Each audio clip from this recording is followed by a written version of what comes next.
Good morning, students. Today we'll see the energy bands in solids. Yes, in the previous video we were seeing the quantum numbers. Now we'll move on to energy bands. Right, energy bands in solids are important in determining the physical properties of the solids. Yes, if you talk in terms of a single atom, you call it as energy levels. And when you say as n number of atoms of an element, you call the energy levels as energy bands, because every atom will have its own energy level, and we know that no two atom will have the same set of quantum numbers. That is Pauli's exclusion principle, right? So those, assume them to be lines very closely to be placed with respect to one another. So it seems to be like a band, okay, a broader line. So you call it as a band. That is what is energy band. So when you talk in terms of an element, you say it in terms of energy band. When you talk in terms of an atom, you call it as energy level. Yes, generally there are two energy bands: valence band and conduction band. Okay, what is valence band? The electrons revolve around the nucleus, and the last orbit is called as the valence orbit, and the electrons in that orbit is called as the valence electrons, and the band corresponding to that orbit is called as the valence band. Valence band is either partially filled or completely filled, but it is never empty. So for sure there will be a valence band. Whatever is the last orbit, you call it as the valence orbit, and so all elements related to that orbit will comprise a valence band. Okay, if the valence band is very close, yes, or the valence electrons are very close to the nucleus, it means that they do not interact with externally any other atom. Yes, that means the conduction is poor.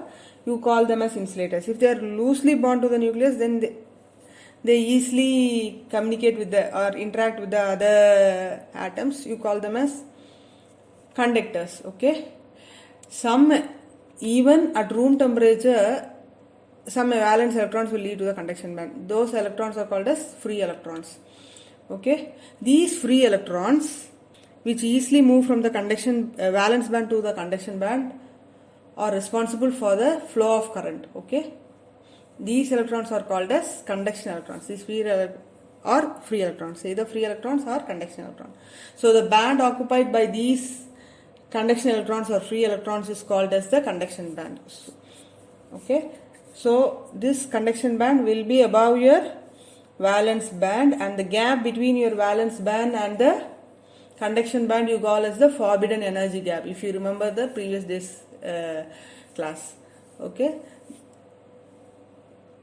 again, conduction band can either be empty or partially filled, but it can never be fully filled. Okay, here the electrons can move very freely to support conduction. Okay, in order to move the electron from valence band to conduction band, some external energy has to be given. That is what we saw in the previous class too, right?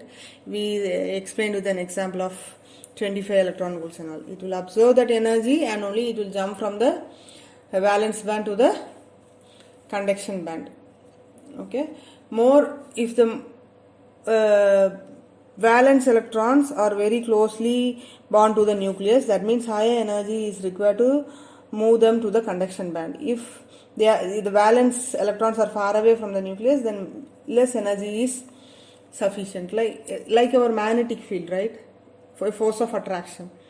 So very small magnet means force of attraction will be less, and it is bigger means the force of attraction will be more. Or you keep near the metal. If you keep a magnet very near to the metal, the attraction will be more, and if it is far away from the metal, the attraction will be less.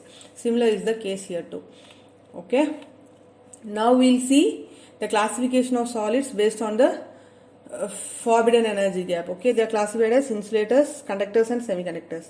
In insulator, see, if this is the valence band and this is the conduction band, the gap between this is very large for a insulator.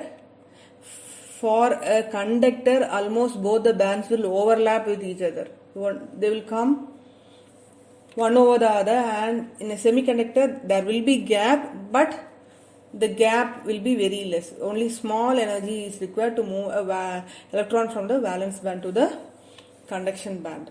Okay. So in insulators, always the conduction, no, insulator means no conduction, right? Plastic is a very good example. Plastic, glass, etc. So in insulator, the conduction band is always empty and the valence band is always full. The forbidden energy gap is very high. So much of energy is required to make your valence electron to move to your conduction electron, but this is highly, a very extreme amount of energy has to be given.